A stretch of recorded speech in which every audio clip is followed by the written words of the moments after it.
Speed Reading Bible, Ezra.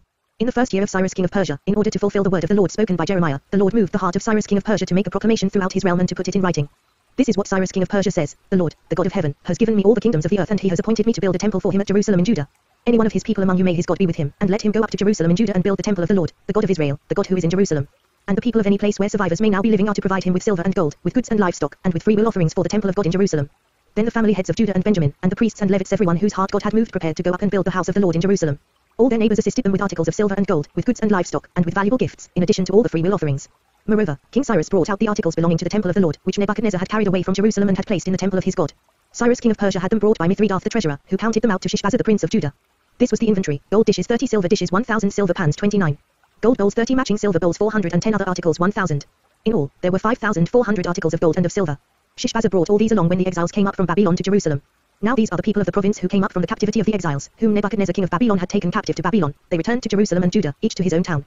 In company with Zerubbabel, Jeshua, Nehemiah, Seraiah, Reelaiah, Mordecai, Bilshan, Mispah, Bigvai, Rehum and Baanah, the list of the men of the people of Israel. The descendants of Perush 2,172. Of Shephasha 372. Of Arah 775. Of Pahathmoab, through the line of Jeshua and Job, 2,812. Of Elam 1,254. Of Zattu 945. Of Zakkai 760. Of Bani 642. Of Bebai 623. Of Asgid 1,222. Of Adonikam 666. Of Bigvai 2,056. Of Adin 454. Of Etta, through Hezekiah, 98. Of Bizai 323. Of Jorah 112. Of Hashum 223. Of Gibbon 95. The men of Bethlehem 123. Of Netophah 56. Of Anathoth 128. Of Azmaveth 42. Of Kiriath Jearim, Kephirah and Beeroth 743. Of Ramah and Jabal 621.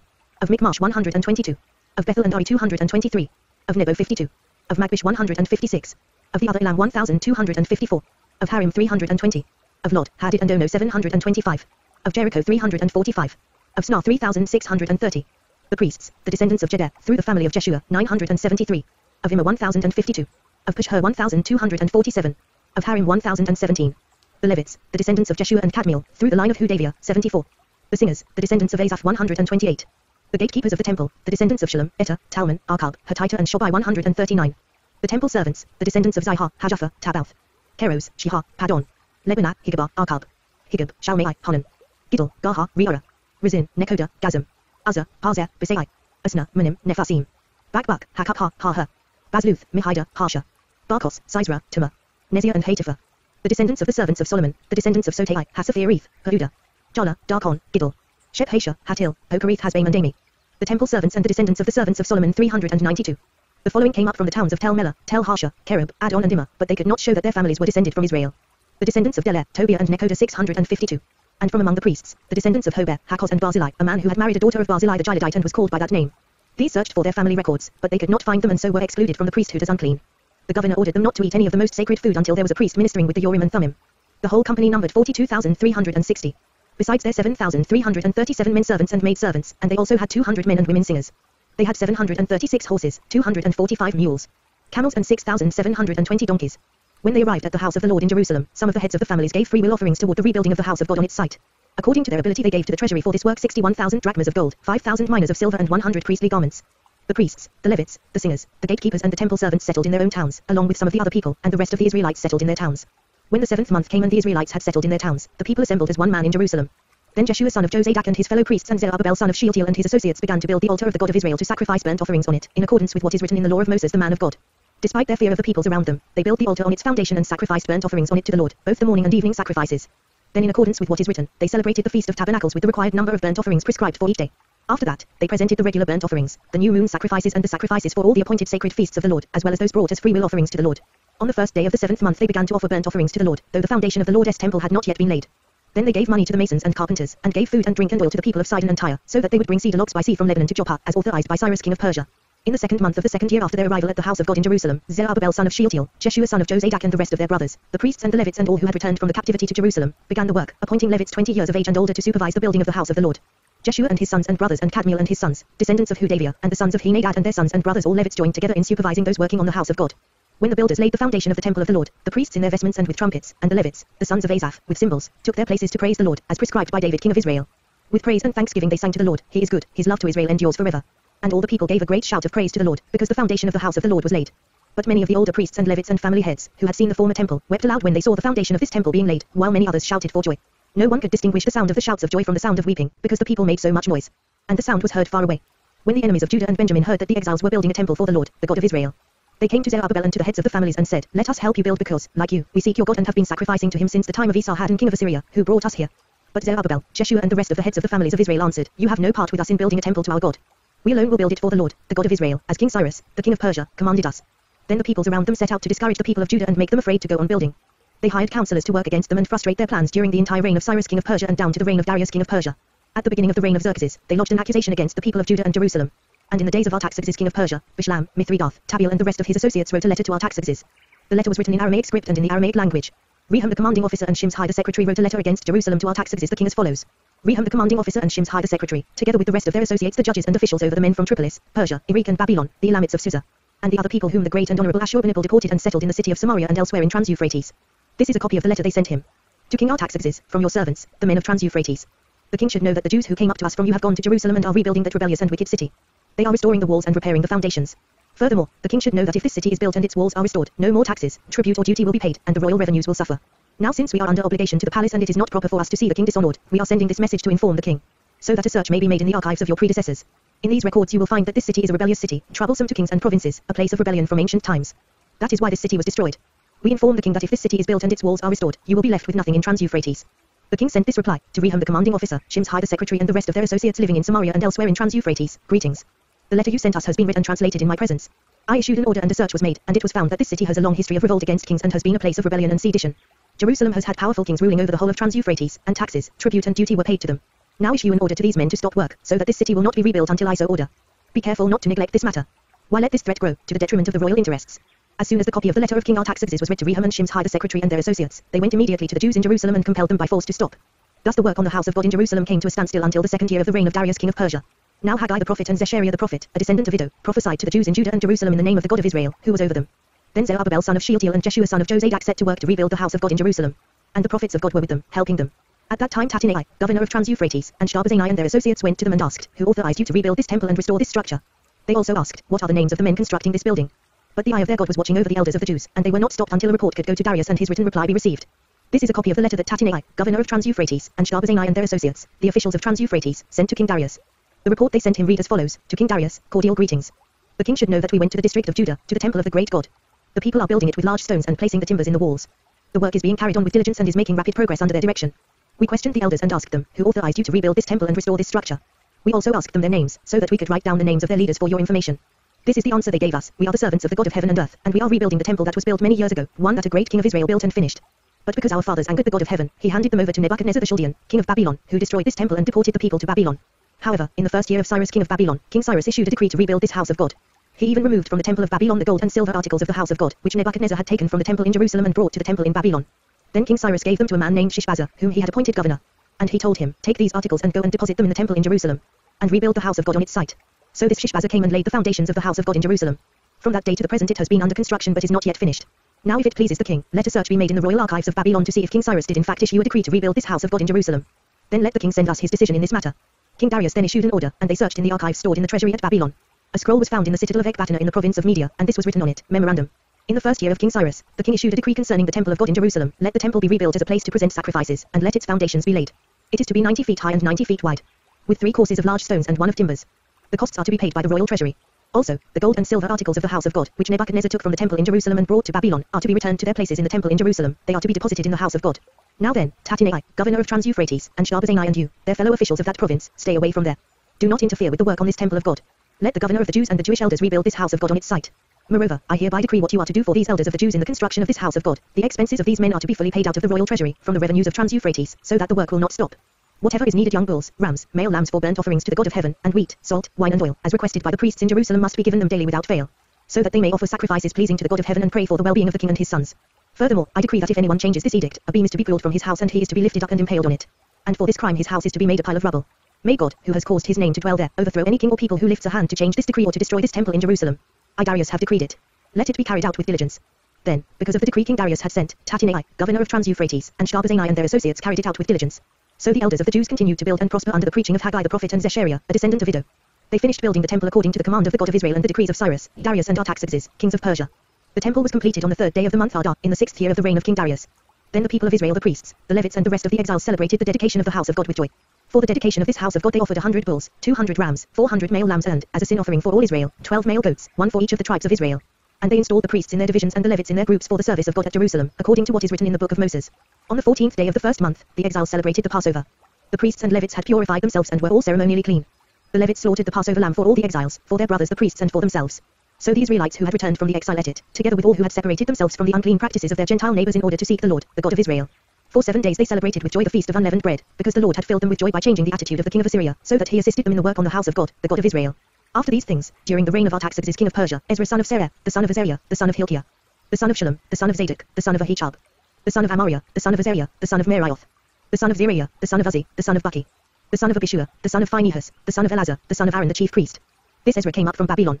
He was a teacher well versed in the law of Moses, which the Lord, the God of Israel, had given. The king had granted him everything he asked, for the hand of the Lord his God was on him. Some of the Israelites, including priests, Levites, singers, gatekeepers and temple servants, also came up to Jerusalem in the 7th year of King Artaxerxes. Ezra arrived in Jerusalem in the 5th month of the 7th year of the king. He had begun his journey from Babylon on the 1st day of the 1st month, and he arrived in Jerusalem on the 1st day of the 5th month, for the gracious hand of his God was on him. For Ezra had devoted himself to the study and observance of the law of the Lord, and to teaching its decrees and laws in Israel. This is a copy of the letter King Artaxerxes had given to Ezra the priest and teacher, a man learned in matters concerning the commands and decrees of the Lord for Israel. Artaxerxes, king of kings, to Ezra the priest, a teacher of the law of the God of heaven, greetings. Now I decree that any of the Israelites in my kingdom, including priests and Levites, who wish to go to Jerusalem with you, may go. You are sent by the king and his 7 advisers to inquire about Judah and Jerusalem with regard to the law of your God, which is in your hand. Moreover, you are to take with you the silver and gold that the king and his advisers have freely given to the God of Israel, whose dwelling is in Jerusalem. Together with all the silver and gold you may obtain from the province of Babylon, as well as the freewill offerings of the people and priests for the temple of their God in Jerusalem. With this money be sure to buy bulls, rams and male lambs, together with their grain offerings and drink offerings, and sacrifice them on the altar of the temple of your God in Jerusalem. You and your brother Jews may then do whatever seems best with the rest of the silver and gold, in accordance with the will of your God. Deliver to the God of Jerusalem all the articles entrusted to you for worship in the temple of your God. And anything else needed for the temple of your God that you may have occasion to supply, you may provide from the royal treasury. Now I, King Artaxerxes, order all the treasurers of Trans-Euphrates to provide with diligence whatever Ezra the priest, a teacher of the law of the God of heaven, may ask of you. Up to 100 talents of silver, 100 cores of wheat, 100 baths of wine, 100 baths of olive oil, and salt without limit. Whatever the God of heaven has prescribed, let it be done with diligence for the temple of the God of heaven. Why should there be wrath against the realm of the king and of his sons? You are also to know that you have no authority to impose taxes, tribute or duty on any of the priests, Levites, singers, gatekeepers, temple servants or other workers at this house of God. And you, Ezra, in accordance with the wisdom of your God, which you possess, appoint magistrates and judges to administer justice to all the people of Trans-Euphrates, all who know the laws of your God. And you are to teach any who do not know them. Whoever does not obey the law of your God and the law of the king must surely be punished by death, banishment, confiscation of property, or imprisonment. Praise be to the Lord, the God of our fathers, who has put it into the king's heart to bring honor to the house of the Lord in Jerusalem in this way, and who has extended his good favor to me before the king and his advisers and all the king's powerful officials. Because the hand of the Lord my God was on me, I took courage and gathered leading men from Israel to go up with me. These are the family heads and those registered with them who came up with me from Babylon during the reign of King Artaxerxes.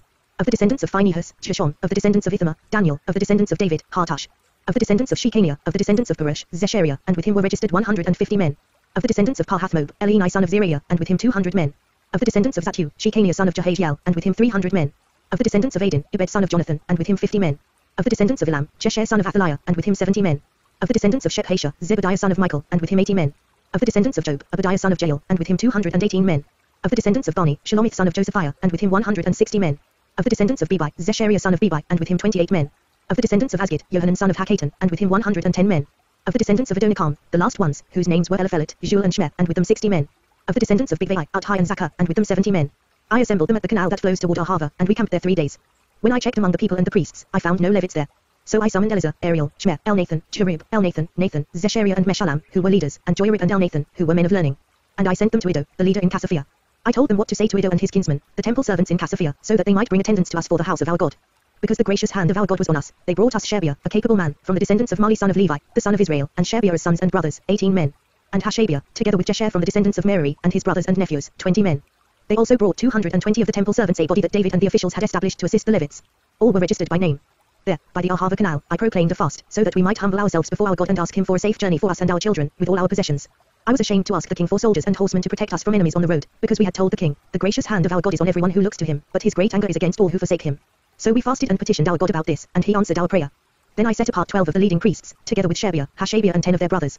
And I weighed out to them the offering of silver and gold and the articles that the king, his advisers, his officials and all Israel present there had donated for the house of our God. I weighed out to them 650 talents of silver, silver articles weighing 100 talents of gold. Bowls of gold valued at 1,000 derricks, and 2 fine articles of polished bronze, as precious as gold. I said to them, you as well as these articles are consecrated to the Lord.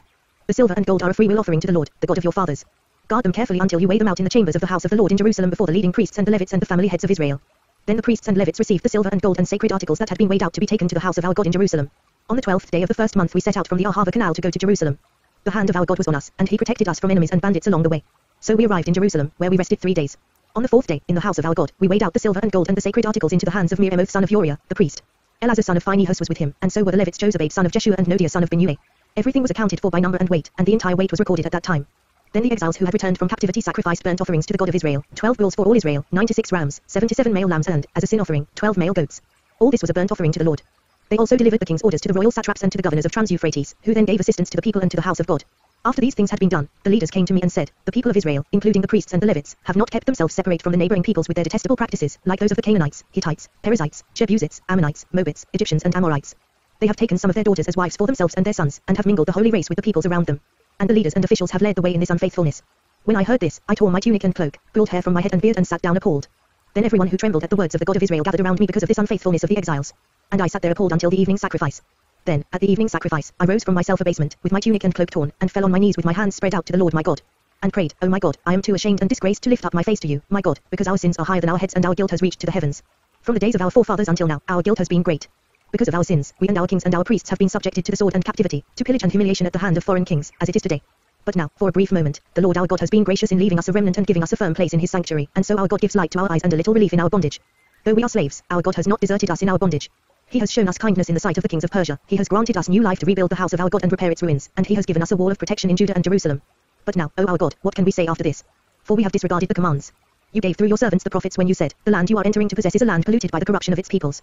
By their detestable practices they have filled it with their impurity from one end to the other. Therefore, do not give your daughters in marriage to their sons or take their daughters for your sons. Do not seek a treaty of friendship with them at any time, that you may be strong and eat the good things of the land and leave it to your children as an everlasting inheritance. What has happened to us is a result of our evil deeds and our great guilt, and yet, our God, you have punished us less than our sins have deserved and have given us a remnant like this. Shall we again break your commands and intermarry with the peoples who commit such detestable practices? Would you not be angry enough with us to destroy us, leaving us no remnant or survivor? O Lord, God of Israel, you are righteous. We are left this day as a remnant. Here we are before you in our guilt, though because of it not one of us can stand in your presence. While Ezra was praying and confessing, weeping and throwing himself down before the house of God, a large crowd of Israelites, men, women and children gathered around him. They too wept bitterly. Then Shechaniah son of Jael, one of the descendants of Elam, said to Ezra, we have been unfaithful to our God by marrying foreign women from the peoples around us. But in spite of this, there is still hope for Israel. Now let us make a covenant before our God to send away all these women and their children, in accordance with the counsel of my Lord and of those who fear the commands of our God. Let it be done according to the law. Rise up, this matter is in your hands. We will support you, so take courage and do it. So Ezra rose up and put the leading priests and Levites and all Israel under oath to do what had been suggested. And they took the oath. Then Ezra withdrew from before the house of God and went to the room of Johanan son of Eliashib. While he was there, he ate no food and drank no water, because he continued to mourn over the unfaithfulness of the exiles. A proclamation was then issued throughout Judah and Jerusalem for all the exiles to assemble in Jerusalem. Anyone who failed to appear within 3 days would forfeit all his property, in accordance with the decision of the officials and elders, and would himself be expelled from the assembly of the exiles. Within the 3 days, all the men of Judah and Benjamin had gathered in Jerusalem. And on the 20th day of the 9th month, all the people were sitting in the square before the house of God, greatly distressed by the occasion and because of the rain. Then Ezra the priest stood up and said to them, you have been unfaithful, you have married foreign women, adding to Israel's guilt. Now make confession to the Lord, the God of your fathers, and do his will. Separate yourselves from the peoples around you and from your foreign wives. The whole assembly responded with a loud voice, you are right. We must do as you say. But there are many people here and it is the rainy season, so we cannot stand outside. Besides, this matter cannot be taken care of in a day or two, because we have sinned greatly in this thing. Let our officials act for the whole assembly. Then let everyone in our towns who has married a foreign woman come at a set time, along with the elders and judges of each town, until the fierce anger of our God in this matter is turned away from us. Only Jonathan son of Asahel and Josiah son of Tikva, supported by Meshullam and Shabbethai the Levite, opposed this. So the exiles did as was proposed. Ezra the priest selected men who were family heads, one from each family division, and all of them designated by name. On the first day of the 10th month they sat down to investigate the cases. And by the first day of the first month they finished dealing with all the men who had married foreign women. Among the descendants of the priests, the following had married foreign women, from the descendants of Jeshua son of Jozadak, and his brothers, Maaseiah, Eleazar, Jerib and Gedaliah. They all gave their hands in pledge to put away their wives, and for their guilt they each presented a ram from the flock as a guilt offering. From the descendants of Immer, Hanani and Zebediah. From the descendants of Harim, Maaseiah, Elijah, Shmer, Jael and Uzziah. From the descendants of Pushhur, Elionai, Maaseiah, Ishmael, Nethanel, Jozabad and Elasah. Among the Levites, Jozabad, Shimea, Keleh, that is, Keletah, Ephaiah, Judah and Eleazar. From the singers, Eliashib. From the gatekeepers, Shalom, Telem and Yori. And among the other Israelites, from the descendants of Perush, Ramiah, Isaiah, Makijah, Mijamin, Elazar, Makijah and Bener. From the descendants of Elam, Mattaniah, Zechariah, Jael, Abdi, Jeremoth and Elijah. From the descendants of Zattu, Elionai, Eliashib, Mattaniah, Jeremoth, Zabad and Azizah. From the descendants of Bebai, Jehohanan, Hananiah, Zabai and Athli. From the descendants of Bani, Meshullam, Malach, Adair, Jashab, Sheel and Jeremoth. From the descendants of Pahath-Moab, Adnah, Kilol, Bener, Maaseiah, Mattaniah, Bezalel, Binuel and Manus. From the descendants of Harim, Elazar, Ishijah, Makijah, Shmer, Shimon. Benjamin, Malach and Shemariah. From the descendants of Hasham, Matnai, Mattata, Zabad, Eliphelet, Jeremiah, Manus and Shimea. From the descendants of Bani, Mardai, Amram, Uel. Bener, Bediah, Kiluhai. Vinia, Meremoth, Eliashib. Mattaniah, Matnai and Jalju. From the descendants of Binuel, Shimea. Shelemiah, Nathan, Adair. Macnabai, Shashai, Shirai. Azarel, Shelemiah, Shemariah, Shalom, Amariah and Joseph. From the descendants of Nebo, Jael, Mattathiah, Zabad, Zebina, Shaddai, Joel and Benah. All these had married foreign women, and some of them had children by these wives.